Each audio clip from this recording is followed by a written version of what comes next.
And we are live and kicking. Hello, good evening. Welcome to this I3PM quarterly event. I'm pretty excited because this is, I think if I'm counting right, it's the fourth I3PM quarterly we are running in this fashion, but it's also the first of its kind because it's the first I3PM quarterly we are doing as a LinkedIn Live event. So hope everything works all right with the streaming software we are using here. So first of all, while people are joining the live stream, maybe give us a little sign that everything is working, that you can hear me, that you can see us. Maybe just give us a thumbs up on LinkedIn. And you could also maybe be so kind and write something into the chat box. Maybe just say hello and tell us where you are joining from, because the algorithm likes engagement, and so this event will be shown to many more people, so you can help us spread the word. So yeah, Martin Welving, hello, all good, perfectly, looks good. So first of all, let me try to share my the presentation we have prepared. Hello from Liechtenstein, another user. Hello.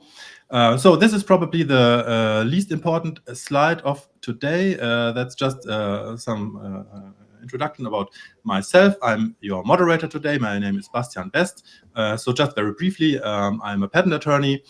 I focus only on digital patents because I'm a computer scientist by training and a computer nerd by heart, so to say. I run my own firm, have been in IP for 15 years now, and in my day-to-day work I deal with digital innovations only, exclusively, because I don't understand any other inventions other than software and digital ones. Currently I'm serving as the vice president at I3PM, and today I'm gonna be my moderator. So people are joining the live stream. Perfect. We have people from Oslo, from the UK. Tobias Denk is also here. Hello.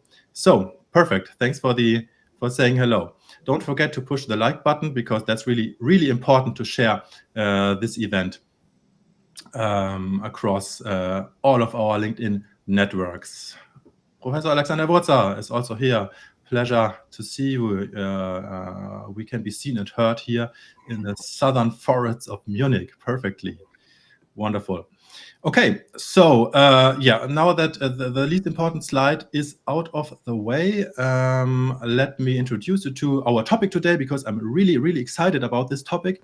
We will be talking about IP risk management, a very practically relevant topic. And I think there will be much value for you in your day-to-day work to take away from this event, hopefully.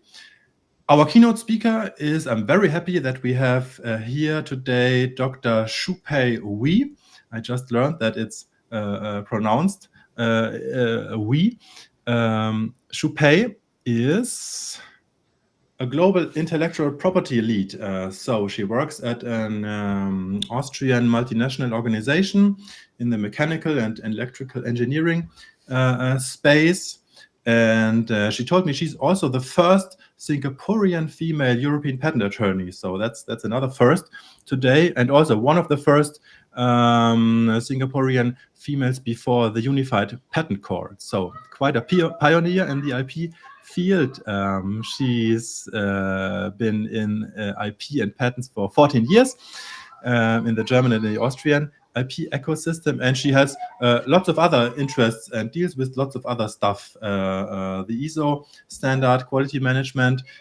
She has a PhD in engineering from Cambridge, does also electrical engineering, and many other things. So a Jane of all trades. I don't know how the female version of Jack of all trades is announced properly. So very happy to have you here today, Shu-Pei. And we are really looking forward to your presentation about IP risk management. Before we start, short housekeeping notes. This is the agenda for today. So obviously we are doing the welcome and the intro right now. Then the next topic will be a short information update on some internal updates that are going on at I3PM. And then we have the Shu-Pei's presentation. And at the end, we can do a Q&A session. And Shu-Pei, I'm sure, will answer all the questions you might have about IP risk management very competently. The event is planned to go 1 hour until 6 p.m. Again, I want to encourage you to ask questions. If you have a question, just put it into the LinkedIn chat, right? I will keep an eye on the chat, and then at the end of Shu-Pei's presentation, I will forward the questions to her so she can deal with those in the Q&A session. Okay. So without further ado, then I would say, with the agenda out of the way, let's start with the first topic, the I3PM update. And here we have Annika Navo, who runs the back office at I3PM and is also in charge of the social media activities. So Annika, the stage is yours. Thank you, Bastian. Hello, everybody. Good evening. Yes, I want to briefly give you an overview of a small update we've done at I3PM, but also use this opportunity to show you the benefits you get from being a member at I3PM.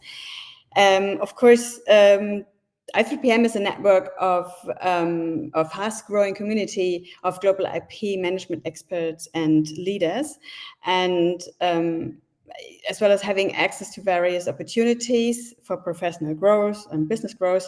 You also have some key benefits if you become a member of the I3PM network. And therefore, we created a new landing page, which I'm going to share with you now. And that landing page will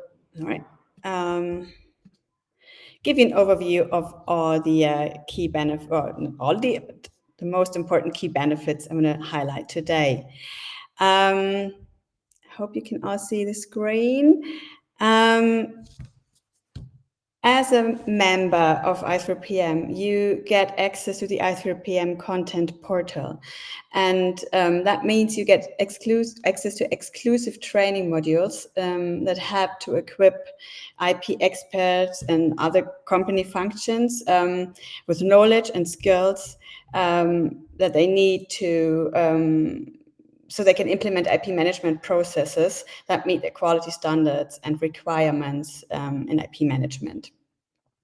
It contains lectures, live interviews to all relevant IP topics, to concrete cases, and news about current developments in the IP world. Most of it are movies, some of them are a PowerPoint presentation. So it's a broad field of materials you can access through the content portal. Once you're a member, you get a login and you can have full access to many different modules.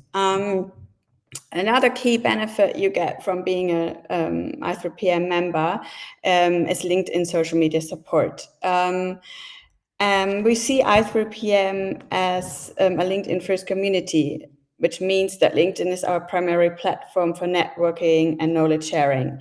So going back to I3PM being a valuable network for connecting, being recognized, and being visible, it's relevant for you to be active on LinkedIn, on social media, and therefore we offer you support via the I3PM content portal. So you get access to a social media learning module where you have different movies, different films, learning films, presentations and guidance, how to use LinkedIn to upgrade your visibility, to show your expertise, and to be recognized as an IP expert on LinkedIn. We also invite you to comment and share our posts, which are created by I3PM committees. So you can also increase your visibility and show your expertise on this. To increase your online reputation, you can also adjust your LinkedIn profile, which is also shown, or where you can also get guidance on if you need this. We have a guidance online. You can download the guide, and by including I3PM as a job role in your LinkedIn profile, you can enhance your reputation. And even if you join, or if you decide to join a committee as a member, you can add that to your profile and reflect the new role. Further than that, we offer discounted access to exclusive IP events and conferences, such as the IP Management Days at SciP in March 2024. And you can click here and see our event calendar, where you can sign up and you will be notified when we have new events going online. And as I said, most of it will be discounted or even free of charge for I3PM members. Yeah, that was a very brief update, and we hope to welcome you in our network soon. And I give back the word to Bastian West. Thank you. Perfect. Thank you very much, Annika. Great overview over the benefits and the online first nature of I3PM, I would say. May I add one point? I'm really fascinated about this LinkedIn live format here, because you can see that that I3PM is not only an online first community, a LinkedIn driven community, but it's also in the offline world a truly global organization, because I was just scrolling through the user comments, the people saying hi, and I already told you that we have people joining from Munich and from Liechtenstein and from the UK. And also I saw now that we have other users from Oslo, from Spain, from Belgium, and even from Cameroon in Africa. So I3PM is really a global force in the making, so to say. So thanks very much, Annika, for your presentation. I will send you backstage now, and we will continue with our agenda, right? Thanks. Yeah, thank you. Goodbye. For being with us. Bye-bye. All right, so back to a brief glimpse into the agenda. Now we are coming into the main event, so to say, the main topic of today's event, the presentation by Shu-Pei about IP risk management. Before I give the word to Shu-Pei, let me encourage you, dear attendees of this event, one last time to please participate. I see people are already quite active in the chat. And we have exactly 41 people live watching on LinkedIn. So pretty excited. There was one question, one housekeeping question in the chat already by one LinkedIn user who said, I won't be able to follow all the presentation due to a coming meeting. Yeah, we all know that's how it is in our busy lives. Will that be available offline? Yes, we will have this event recorded, and it will live on the I3PM LinkedIn page, and we will also put it on the I3PM YouTube channel for you to enjoy at your own pace later on. Okay, so don't worry if you're gotta drop out.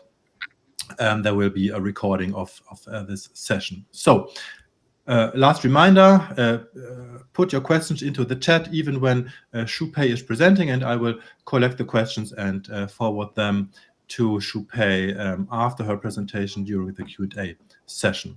Okay, now, and with that housekeeping out of the way, let's dive into the main topic. Shu-Pei, the stage is yours. I'm really excited to have you today, and I'm really pretty curious about what you will tell us about IP risk management. All right. Thank you very much, Bastian, and thank you very much, I3PM, for inviting me to give this talk. I just want to say hello to all other I3PM members, as well as other chairs of other committees, and also to all people who have joined us from many places around the world today. All right, next, please, Bastian. I want to introduce my committee, and you can see from right to left, there's Matthew Walrup. He's a founder of Rapid Alpha in the US. Some of you might know him. He is an IAM top 300 IP strategist. There's also Dr. Jörn Plettig, who is a site director at ETL IP, which is based in Berlin. He is a patent attorney and a European trademark and design attorney. And there's myself. I am a European patent attorney and UPC representative. And I come from an in-house background in an Austrian multinational national organization. So you can see that our committee is very varied. And when we talk about IP risk, there are many views coming to the table. Next slide, please. So I'd like to start with the VUCA world. Now, most people have already heard about it. I'm very sure, you know, it's been used so often that it might actually become one of these things that get lost. But let's return to it and talk about the basics of the VUCA world. Volatility. It refers not just to change, but the speed and magnitude of unpredictable change. And that's what is hurting organizations today. Uncertainty, because for so long, we've relied on knowledge-based data and trends and patterns to guide our next step. But uncertainty means that there's an absence of data and absence of trends. And what do we do when we are confronted with new knowledge or lack of knowledge? Complexity. So things are no longer singularly causal, but they are multiply causal, or they have a multiple dimensionality which affect decisions in organizations, in R&D departments, and affecting the outcomes of innovation. And there's ambiguity. Outcomes and events are interpretive. In other words, even in a single organization, because of its distribution around the world, because of the growth of organizations, outcomes and events are not clear. There's unclarity. There's a lack of a single source of truth, and there's a lack in a single source of leadership. Next, please. So therefore, before we even start talking about IP risks, I think it's important, or at least the committee and we think it's important that we should bring to the forefront how organizational landscapes are changing. So when we talk about the change, what exactly, or how do we put our finger on what are the changes? When we talk about tech companies, high knowledge companies, there's differences in knowledge building, decrease of physical assets. Most of us already know about, the Ocean Tomo studies, which show that there's a growth in internal knowledge, growth of intangible assets, but that also leads to a growth in internal knowledge bases, clusters of people, and the ability to develop new categories. So just bear with me through this slide, actually, because this is the only one with a lot of words to it. But let's go through the list because it's important. There's a decrease in top-down instructive models. I think some of you might have experienced this in your organizations yourself, where perhaps a single business unit might have had a single lead with a single source of decision-making, but that changes as an organization expands or as they merge with different business units, for example. And therefore, knowledge sharing has changed. Knowledge sharing occurs not just within groups, but it has to occur laterally, but it even occurs vertically, up and down, from the leadership and back down. It's changed because of human resources, outsourcing of different types of activities, peripheral works. There's a dependence on external knowledge-based consultants, intensifying dependence on experienced types of middle managers and scientists, and definitely a growing interdependence between innovation functions. And let's look then at relationships, the bottom right. our relationships with our suppliers, different types of relationships with external partners, and different types of cooperation and synergies with strategic partners. And now we start talking about intergroup networks, semi-autonomous teams, global teams, cultural teams, non-fixed teams, non-fixed desks, home office, teams of group-centered innovation, different types of collaborative communities, all at different paces with different styles of working. And there we get a development of open culture and a blurring of boundaries between the organization itself and the outside. Meanwhile, within the company, there's also technology adoption. Perhaps you yourself might have experienced being disrupted by constant and frequent changes in new technologies, new softwares, and changes of working.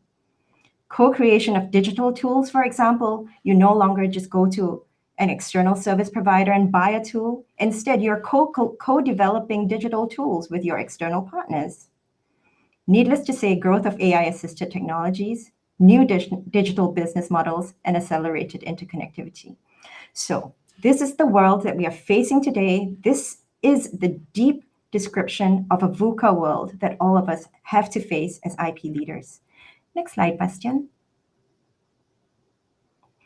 Therefore, when we start talking about the organization and when we start talking about IP strategy, first, we are trying to get a good base of knowledge. We are shaping IP so that IP begins with an IP strategy.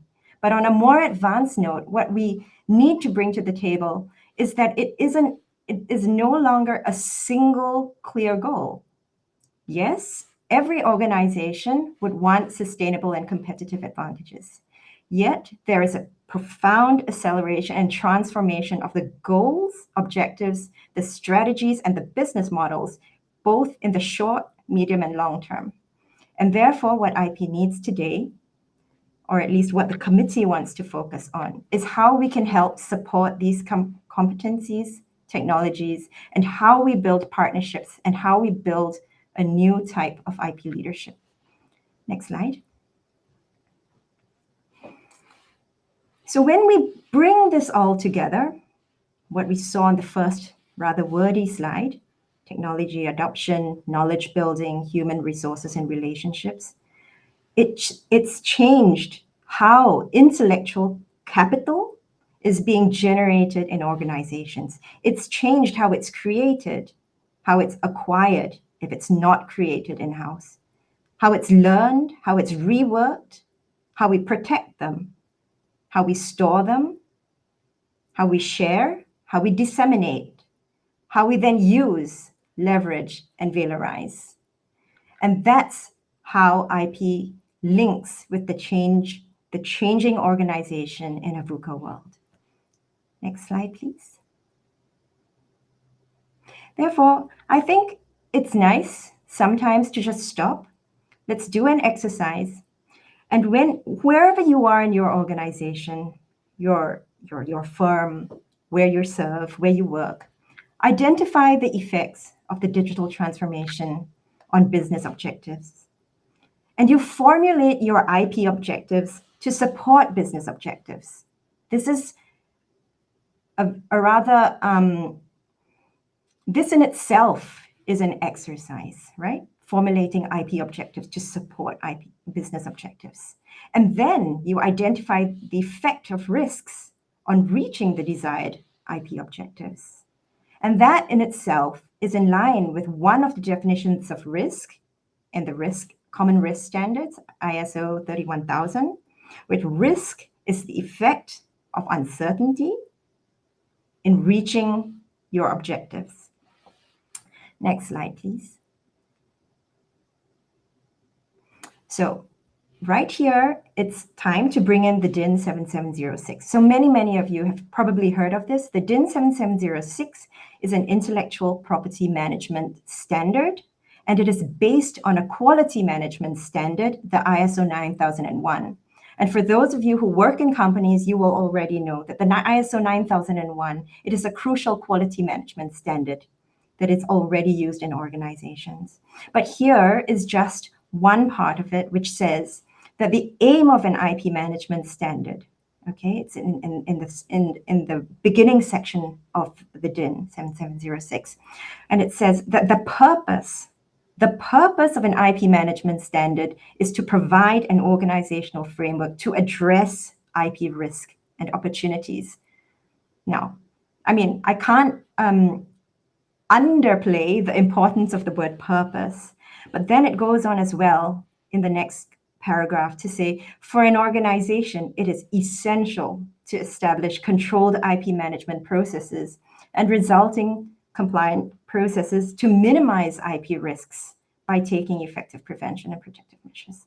In other words, risk management is a key part of quality management, because after all, if you didn't have any risks, then you wouldn't have to manage, right? So when we talk about the DIN 7706, the basic tenets of it are plan, do, check, and act.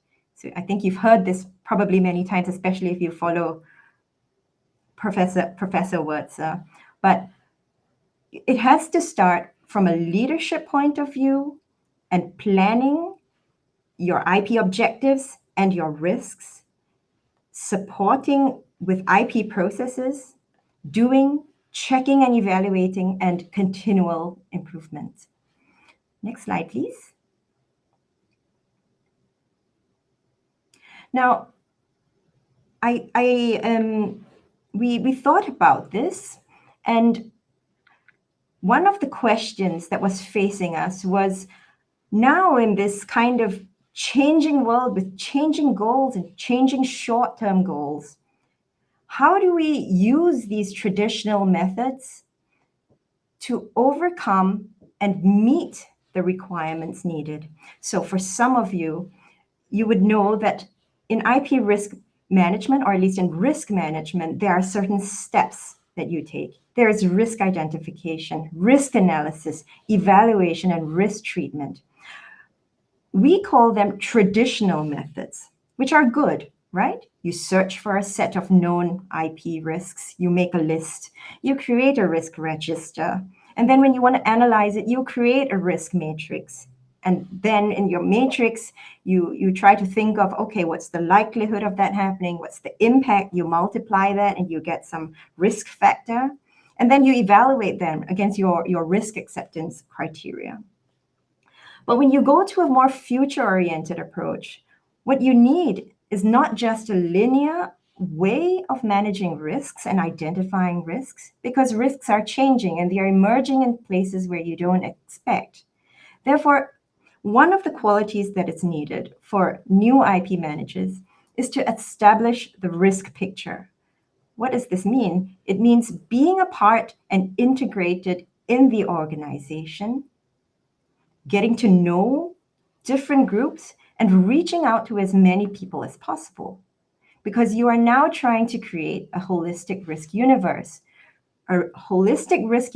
that isn't necessarily just patents or trademarks or copyright, but it's a risk universe related to how innovation is taking place, how people are behaving, how they are creating, using, treating valuable information. And when you take a future-oriented approach, you are no longer just creating a risk matrix. You are also observing how risks relate to each other and how different groups interact with each other and how transfers of information take place between groups. So instead of looking at each risk in isolation, the skill that has to be developed is how you look at it cumulatively in portfolios or in bulk. In other words, this relates quite well to works in other committees too. For patents and IP rights are also treated in portfolio and bulk, which means that when you are talking about bulk, you are no longer talking about isolated ideas or inventions or patents. You are looking at a completely planned IP strategy in a modular way in a bulk way that can be used or swapped, interchanged as conditions change around you. And that means the way you evaluate your risk is not only in terms of an acceptance and a score, but it's on the potential value enhancement that you can get by building things in a certain way in alignment with business goals, how you are able to identify or create opportunities and improve strategic cross-organizational benefit. And that also means that risk management is no longer an Excel spreadsheet in the hands of one person in an isolated room, but risk management is now a collective responsibility for the whole organization. Next slide, please. So one way is to look at the business model creation. And this is, again, something that is taught to new IP managers, right? We tell them that, look, you can look at an internal view and an external view, and you go through these to find the factors that affect your business model creation that brings out the best customer benefit, right? So if you look at this, starting from the quadrant, you're looking internally, you're looking at your key resources, your core competencies, you're looking within your internal and external value chain, you're looking at your USPs, and you're looking at your market access and market proposition. Next slide, please, Bastian. And when you do that and you start looking at each one in further detail, so I won't go through each of the words, but you will see it online. You can see it in the replay. Next. You can start then trying to identify where these risks are happening. So this is one exercise that you can do on your own using a traditional, well, it's not that traditional, a 360 IP business model to develop a 360-degree IP risk picture. Next slide. Again, as well, when you develop the practice of holistic risk analysis and picture building, you can also try to combine it with traditional models. Although traditional models, when used on their own, might be good for a start, but it's insufficient. And so you can see here on the left, I've taken it from Lloyd's KPMG from 2020, actually. So there they say there's an internal view versus an external view. Internal IP risks, external IP risks. And there you can see your traditional types of risks, like, okay, your patent risks, your lack of IP protection training, you're missing a deadline and stuff like that. But again, we know that the line between internal and external has now been completely blurred by the digital transformation. Or you can take another type of traditional view, which comes more from the legal side, right? Which is IP rights, patents, FTO, infringement, enforcement, etc. Or you can take traditional ways of identifying risks, which is more the old type of risk classification: business risks, innovation risks, legal risks, operational risks, administrative risks. I think the main thing is that you shouldn't be bound by one way of thinking, but feel the flexibility to combine different types of techniques to arrive at a stage or a situation that you are able to handle. Next slide. Here is as well, this is another way that you could think about looking at risks. You can look at the costs, opportunities, risk issues, and risk versus opportunities. So this again is one of these, a bit of an older way, and I do it this way. This is my slide. You look at the right, you think of it in terms of the costs, think of it in terms of the licensing revenues that you could get, think of it in the time that it might take to get into public knowledge, and where, you know, for some rights, this starts to lose its value. The knowledge requirements, the knowledge value that can be generated, etc. All right, next slide, Bastian. Or you can even start looking at it from external points of view. And there are risks, and there are other kinds of risk standards to help. So this is adapted from the ISO 31 22, which is a guideline for the management of legal risks. And although I don't think this is that relevant for IP managers, we are working at the interface where you have to work essentially with legal departments, right? So there are external contexts of legal risks, such as choosing jurisdiction, the probability of enforceability of laws, the adequacy of training for legal risks, counterparty risks, and being able to table the type of legal advice that you receive. Next slide. So let's return again to the Plan, Do, Check Act.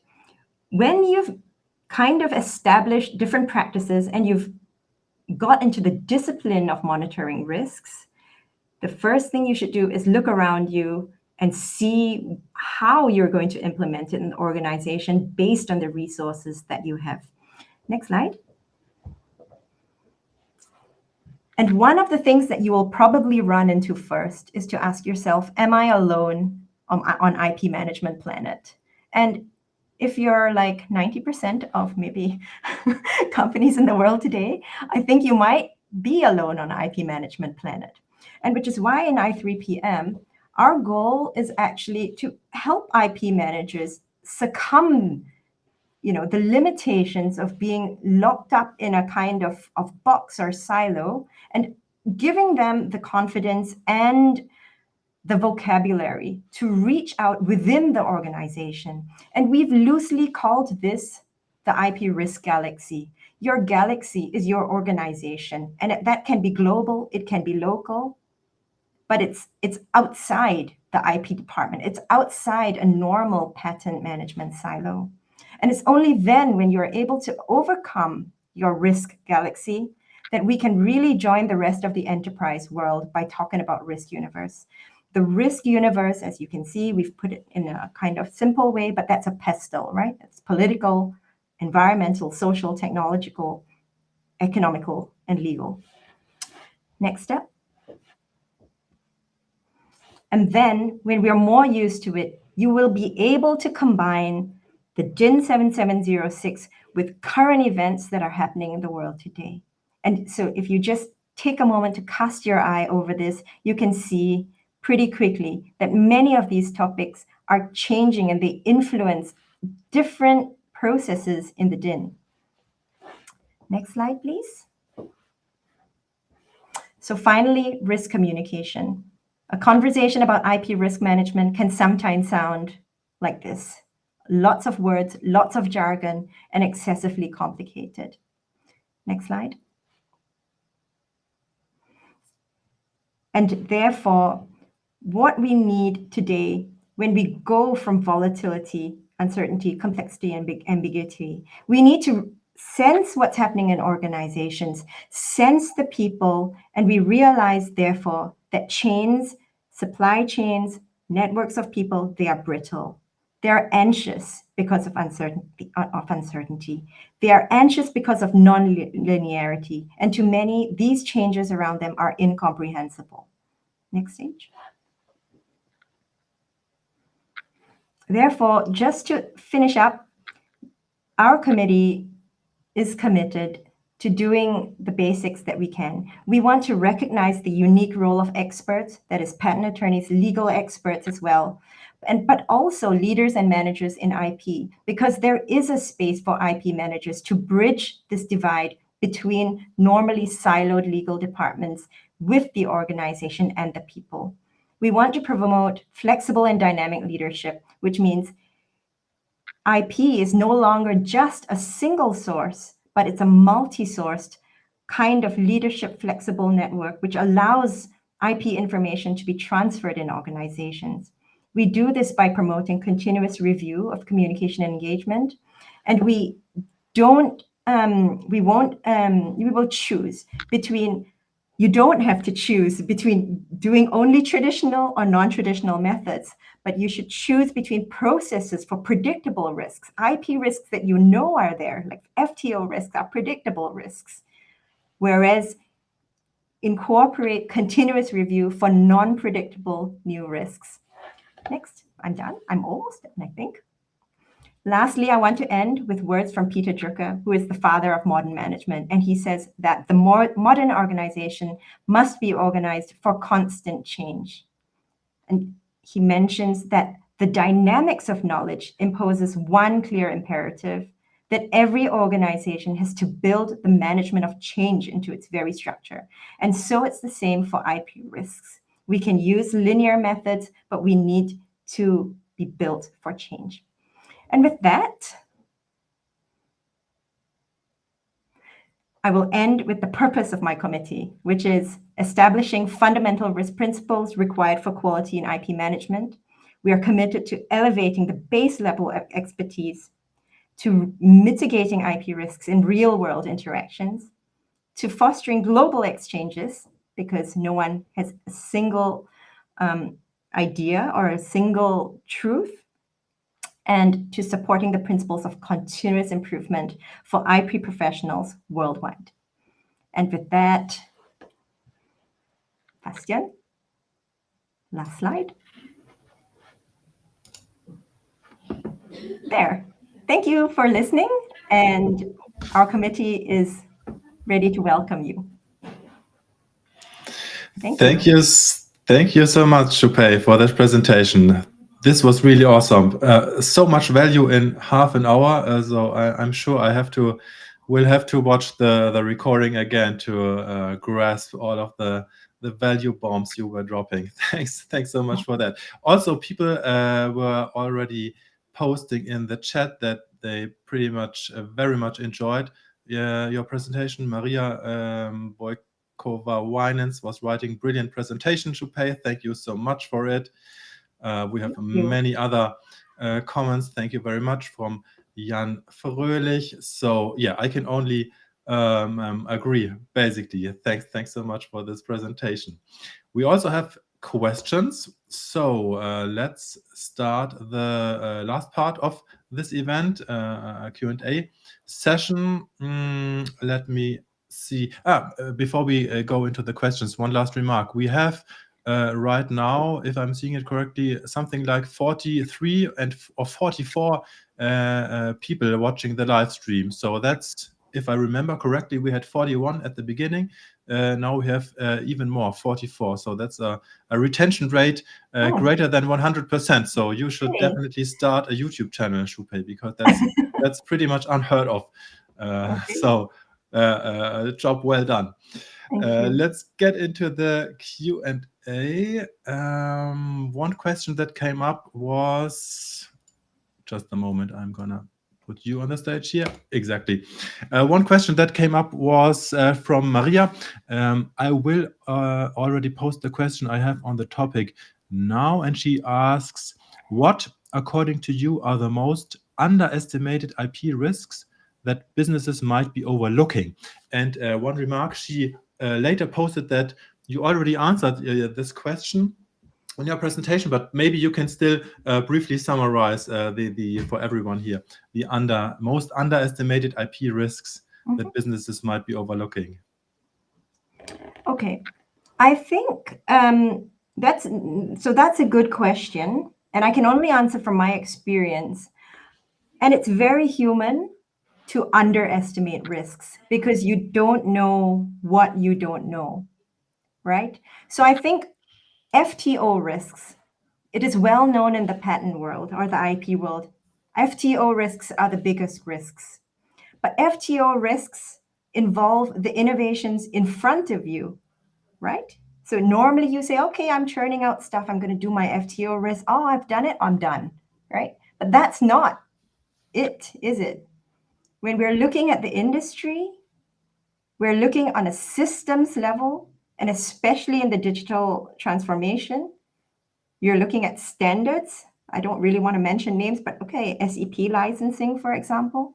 So I think the most underestimated risk is the failure to understand the system, the entire IP system. It's the failure to understand the supply chain, and it's the failure to understand the interdependence of technologies that make up the entire ecosystem. And I think that becomes very clear. It's very, very clear, for example, in the automotive industry, right? For those of us who keep up to date with patent news, for example, because you can see, and then you on LinkedIn, they're like, oh, isn't it surprising that, this huge company didn't do that?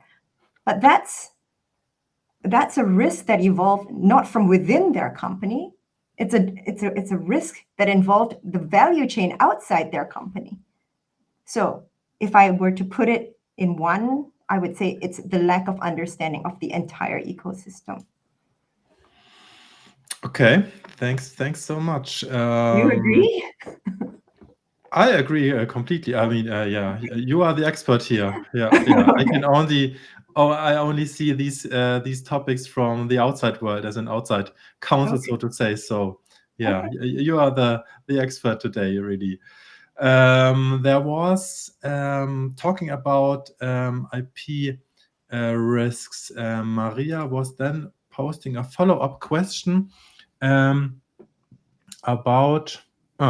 It doesn't show here, so I'm gonna read it to you. She was posting a follow-up question. Do you consider that in the VUCA world, IP can become sort of a stabilizing force? And I think this goes into the same direction as another question from Professor Wurzer. Maybe you can tackle those together. Do you have the impression that digital transformation is making the VUCA situation worse or accelerating the changes? Okay, I'll take the first question first, whether IP can be a stabilizing force. Yes, I do. And the reason I do is because when you are in an organization, and if you think more deeply, or if you identify with the values and mission of the organization that you are trying to build, but not just within the organization, but your organization for the greater economy of a region or a country, then of course you must be driven to be a stabilizing force.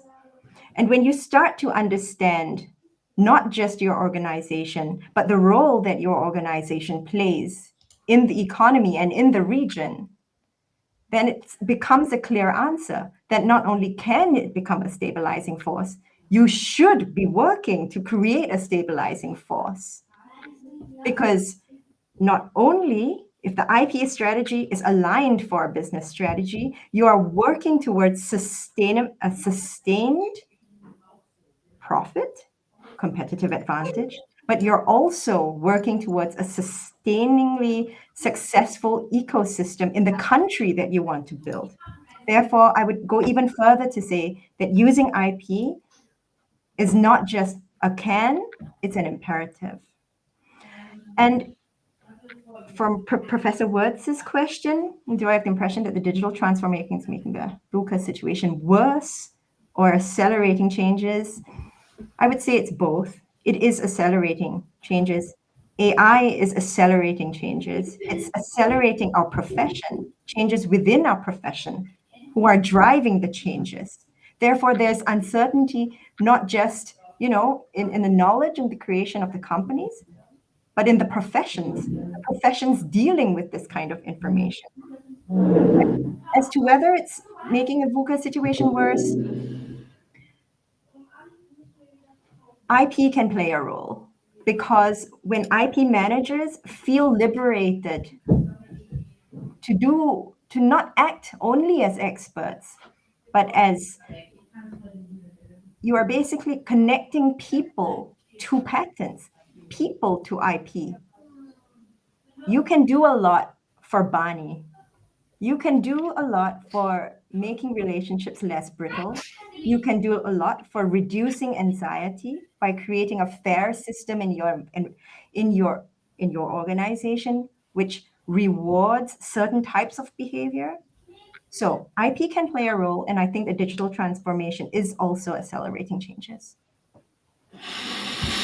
Absolutely. Thanks for that. So another question that actually I had during your presentation, was one risk that I see all the time from my outside perspective as an outside counsel with companies is that the in-house IP managers are struggling with the question, do we have freedom to operate, right? Do we get into legal trouble with our competitors, with third-party rights when we put our products on the market? So my question would have been, how can IP managers minimize FTO risks, freedom to operate risks? Now, you've already tackled that FTO topic. But then there was a follow-up comment from Professor VUCA, again, who said, in response to my question, whether FTO analysis is something static, or does FTO has to be interactive and dynamic? I think you also said already that you are leaning towards the dynamic version, of course. But then the final question, maybe you could elaborate on that. How to organize that? Oh, goodness. Right. So I think the interesting thing about FTO is when we say something is static or dynamic, you still need to bring in discipline into an organization or an R&D team, right? You're not just saying, hey, we are now dynamic and you can do it whenever you want, because there are systems, they interact. So the FTO analysis is not static, it is dynamic, but it's also discipline. And it's a discipline in the sense that it's rule setting, but it's a discipline and a disciplined, right? It's a discipline in the sense that it's a skill that you are imparting to a group of highly individuals so that they become disciplined in doing it. And the FTO analysis is, in terms of innovation, in theory, it's not static. The FTO analysis is meant to drive innovation. It drives you towards a patentable position, or it drives you towards a lower risk position. And the FTO in general, I would say it has to be interactive, because you are bringing people, innovative people, together, and you are saying, hey, there's a problem here. How do we get around it? Not just for a worse solution, but how do we get around it for a better solution? So definitely it has to be interactive. And when you motivate your employees, you want them to keep coming back. You want them to keep coming back, and you want it to become a natural part of innovation, rather than for it to become one of these things that you kind of hate doing all the time. One other topic you were talking about in your presentation was about quality standards in IP, right? And there one question that came up was, I'm not going to repeat the numbers, do the DIN and the ISO standard say the same thing when it comes to risk management, or are they different? Okay. So I've studied both, kind of to look at what both were saying. Now, I think there are similarities. The ISO integrates risk management into the innovation process, and it's more focused on innovation. And the DIN 77006, it's an all-around based on ISO quality management standard. At the end of the day, they're not saying the exact same thing, and probably some of the terminology that they're using is a little bit different from each other. But I would say both can be used together. I mean, there is really not much harm in combining both of them. I do think it needs to work a little bit on the language on it, like so that people who read both, or if they're catered to the same user, and I think more and more often it's going to be catered to the same readers. And I would encourage anyone working on those committees to kind of sit together and try to say more of the same thing. But my answer is that they are compatible. Last question in the chat, as far as I can see, and then we are, anyways, at the end of this event, there was one question from Jan Fröhlich. Very interesting presentation. Due to my work supporting accounting companies, lawyers should be included in the setup of these controlling compliance structures in order to avoid any missing of essential issues, legal problems, and challenges. Would you agree? That's the actual question. Yes, I would agree. You do need lawyers. You still do need lawyers at the table. They will advise you probably on cross jurisdictional tax boxes, IP boxes, etc. It's important to have them at the table. They may not always understand why they need to be there. Sometimes the IP professional will definitely need to play a linking role. Specifically for IP managers, born out of the traditional system, coming out from R&D, they may not be trained or be looking at IP, or they not be at that maturity level to be looking at IP from that business perspective yet. So yes, I would say in that case, then accountants plus lawyers are probably your next best combination to get the best out of your IP tech structure. All right. I think as far as I can see, we have answered all the questions that are in the chat. And yeah, I think we are right on time and have pretty much reached the end of today's event. So, Shu-Pei, do we have any closing remarks? Anything, any last words you want to say to our audience? Yes, thank you for joining me. Thanks for sticking with all of us. Join I3PM. It's a great community to get engaged and to explore new ideas without, feeling bound by traditional models. And I hope to see you around. Connect on LinkedIn. Thank you from my side, Shu-Pei. Thank you very much for being with us today. This was really a great presentation, and thanks for taking those questions. Thanks also to Annika for being with us, and thanks to all attendees for joining this event, for being so active, for asking questions, and for sharing this event in your LinkedIn networks as well. So I hope you got a lot of value out of the event today, and I hope to see many of you in the next event next year. So take care and thanks a lot. Bye-bye. Good night. Bye-bye.